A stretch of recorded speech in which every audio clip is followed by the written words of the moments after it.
শ্রাবণ মাসের আজ দ্বিতীয় সোমবার বাবার ডাকে আসছি বাবার মাথায় জল ঢালতে। তারপরে একটু প্রসাদ কেনাকাটা করলাম।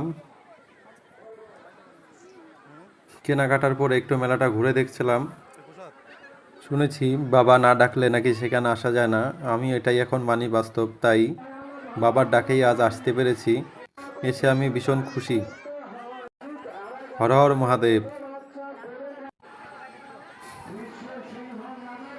এখন আমাদের জল ঢালা শেষ, এখন আমরা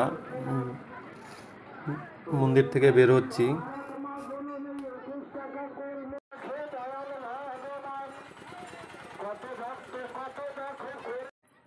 মন্দিরের প্রবেশ পথে তেমন একটা ভিড় ছিল না, দুজন মিলে আসছিলাম আমরা। আজ আসতে পেরে অনেক খুশি।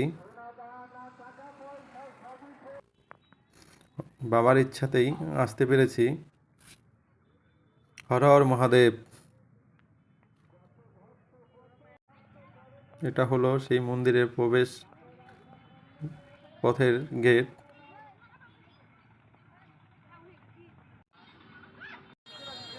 গেট থেকে বেরোয় পড়লাম।